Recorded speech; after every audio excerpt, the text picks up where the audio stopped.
আজ আমি বানাবো চিলি সোয়াবিন। বানাতে আমার লাগছে সোয়াবিন, পেঁয়াজ, ক্যাপসিকাম, এগুলোকে ছোট ছোট করে টুকরো করে কেটে নিয়েছি, টমেটো, রসুন কুচো, কাঁচা লঙ্কা নিয়েছি, আর একটুখানি কর্নফ্লাওয়ার গুলে নিয়েছি, হচ্ছে tomato sauce, soya sauce, vinegar, আর এখানে সোয়াবিনটাকে ম্যারিনেট করে রেখেছি। একটু কর্নফ্লাওয়ার, ময়দা, আদা গ্রেট করে দিয়েছি, গোলমরিচ গুঁড়ো, নুন সব কিছু দিয়ে একটু মেখে নিয়েছি। এরপর কড়ায় তেলটা গরম করে এগুলোকে একটু ভেজে নিতে হবে।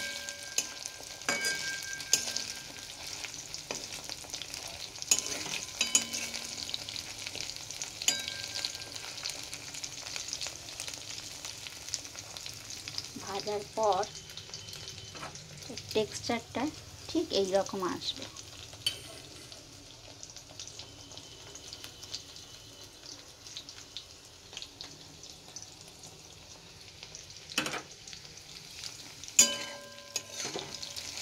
বেশি ভাজবো না, এবার তুলে নেব।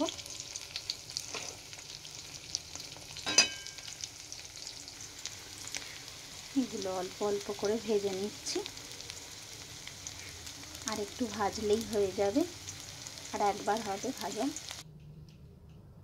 আমার সব সয়াবিনগুলো এরকম করে ভেজে নেওয়া হয়ে গেছে, একটু গোল্ডেন গোল্ডেন করে। এরপর কড়ায় তেল দিয়ে দিয়েছি, তেলটা প্রায় গরম হয়েই এসছে। এবারে একে একে ইনগ্রিডিয়েন্টসগুলো দেব।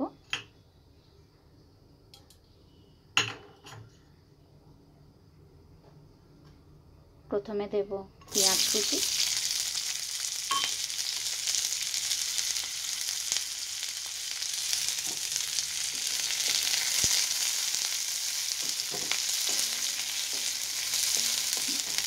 সোয়াবিনগুলো ভেজে নিয়েছি যেই তেলটা, ওই তেলের মধ্যে গ্রেভিটাকে করে নেব।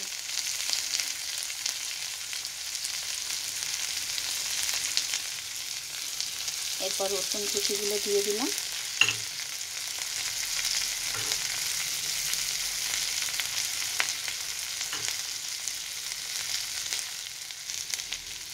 এগুলোকে একটু নেড়ে নেব। পেঁয়াজ রসুন এগুলোকে একটু মিশিয়ে নিয়ে, বেশি ভাজবো না। এবার ক্যাপসিকামগুলো দিয়ে দেবো।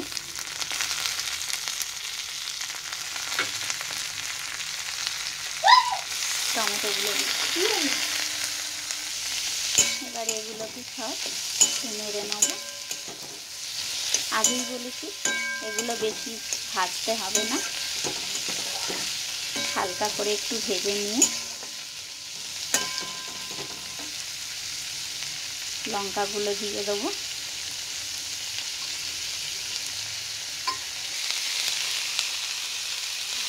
এগুলো একটু নরম করার জন্য নুন দিয়ে দিলাম।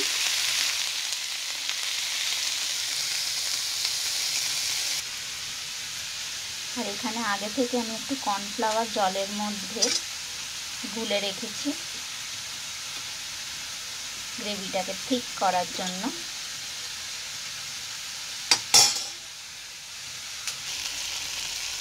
এবার এর মধ্যে একটু কালারের জন্য কাশ্মীরি মির্চ দিয়ে দেবো।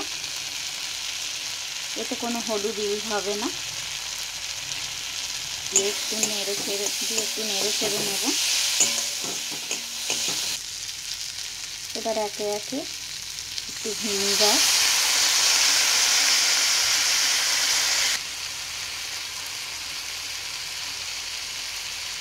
একটু পরিমাণ মতো সয়া সস, আর সব শেষে টমেটো সস।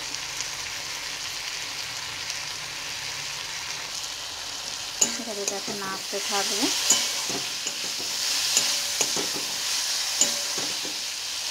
দিয়ে কর্নফ্লাওয়ার দিয়ে গুলে রাখা ওই জলটা এর মধ্যে ঢেলে দিতে হবে। এবার এই জলটা ঢেলে দিলাম। আপনারা যে যেরকম গ্রেভি চান সেই মতো জল দেবেন।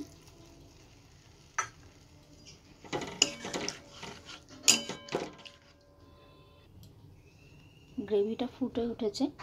এবারে আমি সয়াবিনগুলো দিয়ে দেবো।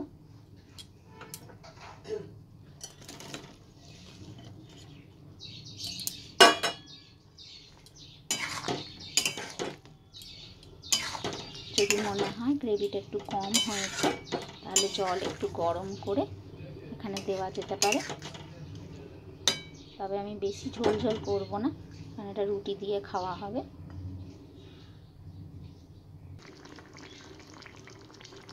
চিলি সয়াবিনটা প্রায় হয়েই এসছে।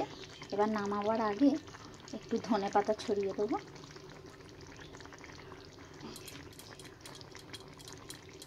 ব্যাস,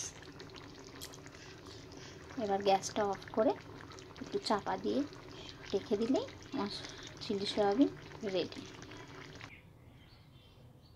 আমার চিলি সয়াবিনের ফাইনাল লুক হচ্ছে এইটা। Chilli soybean ready. আজকের মতো এইটুকুই। টাটা।